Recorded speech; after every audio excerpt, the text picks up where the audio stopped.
Okay, let's get this started. Not really sure what to say how to really start this off, but it's been a while. It's been 3 weeks since my last video, and got a lot of things to do. So just finished watching My Dress Up Darling, 12-episode anime as an English dub, really good one. So what is there not to say that's good about this show? There's so much in concept. It really drives you. This show also teaches you a lot about like life lessons. It's kind of like do this, or put your dreams into this, or put in the work to do this.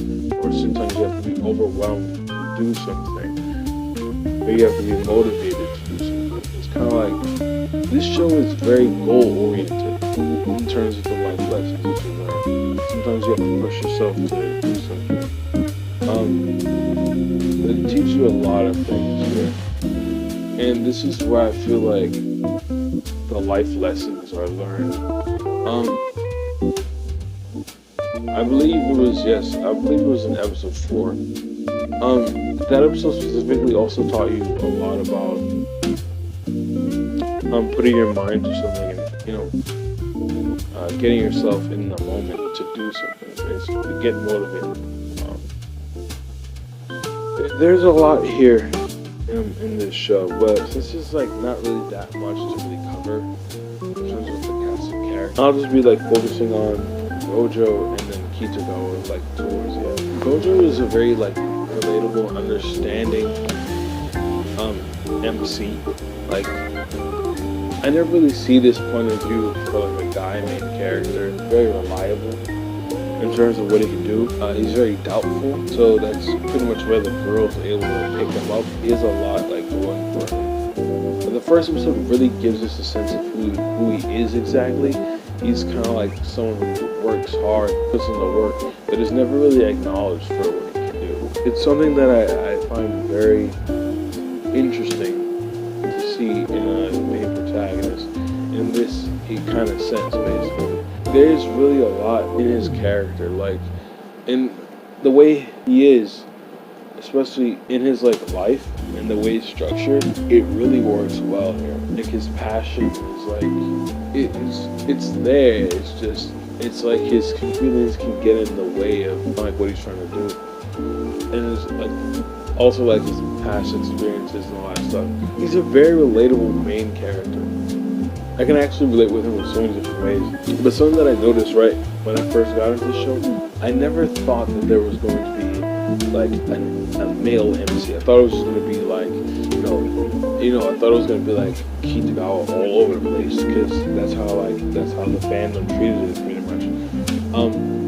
So I thought I would talk about like Gojo for like the first half, but just in general, like I never really knew that there was going to be a guy protagonist in the show. He has a lot going for him, honestly. There's really a lot in his character. The way he's written really works in a show like this. There's probably other good slice of life main characters just like him, but he is one that really sticks, especially to this concept where he has to cosplay and all this stuff. He really sticks there, like especially when he's motivated. He really works in this kind of like environment for like a slice of life anime.